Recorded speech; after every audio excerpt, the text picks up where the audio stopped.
बहन की शादी को 6 साल हो गए हैं। मैं कभी उसके घर नहीं गया, ईद शब बारात कभी भी।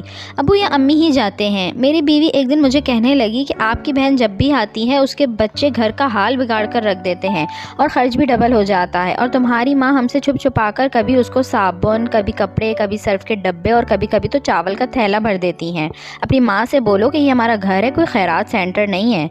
मुझे बहुत गुस्सा आया। मैं मुश्किल से खर्च पूरा कर रहा हूँ और माँ सब कुछ बहन को दे देती है। बहन एक दिन घर आई हुई थी, उसके बेटे ने टीवी का रिमोट तोड़ दिया। मैं माँ से गुस्से में कह रहा था कि माँ, बहन को बोलो यहाँ ईद पे आया करे बस, और ये जो आप साबुन, सर्फ और चावल का थैला भर कर दे देती है ना, इसको बंद करें सब। माँ चुप रही, लेकिन बहन ने सारी बातें सुन ली थी। मेरी बहन कुछ ना बोली। 4 बज रहे थे। अपने बच्चों को तैयार किया और कहने लगी कि भाई मुझे बस स्टॉप तक छोड़ आओ। मैंने झूठे मुंह कहा रह लेती कुछ दिन, लेकिन वो मुस्कुराई। नहीं भाई, बच्चों की छुट्टियां ख़त्म होने वाली हैं।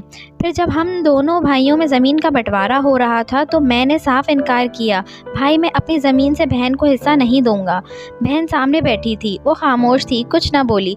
माँ ने कहा बेटी का भी हक बनता है, लेकिन मैंने गाली देकर कहा कि कुछ भी हो जाए मैं बहन को हिस्सा नहीं दूंगा। मेरी बीवी भी बहन को बुरा भला कहने लगी और मेरी बहन बेचारी खामोश थी।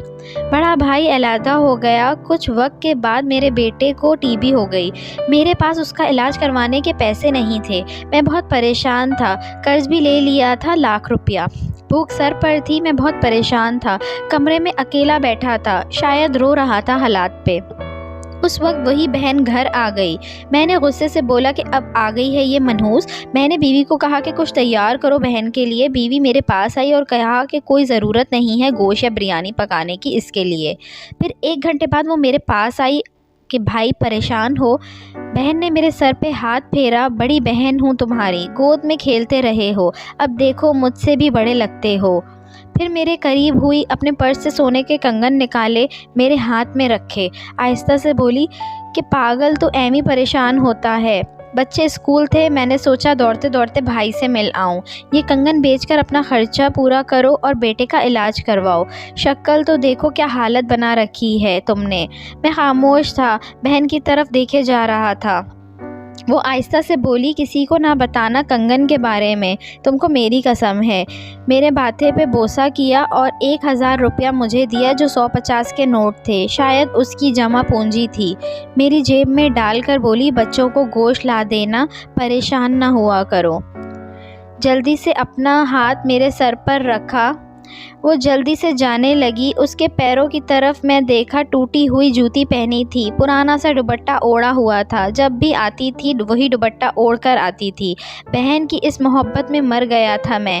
और हम भाई कितने मतलब परस्त होते हैं, बहनों को पल भर में बेगाना कर देते हैं और बहनें भाइयों का सारा दुख बर्दाश्त नहीं कर सकती। वो हाथ में कंगन पकड़े ज़ोर ज़ोर से रो रहा था। अपने घर में खुदा जाने कितने दुख सह रही होती हैं। कुछ लम्हे बहनों के पास बैठकर हाल पूछ लिया करें, शायद उनके चेहरे पे कुछ लम्हों के लिए एक सुकून आ जाए, क्योंकि बहनें माँ का रूप होती हैं। वीडियो अच्छी लगी हो तो इसको लाइक करें, शेयर करें और मेरे चैनल को सब्सक्राइब करें और साथ ही बेल आइकन को भी प्रेस कर दीजिए ताकि मेरी नए आने वाली वीडियो आपको मिल सके।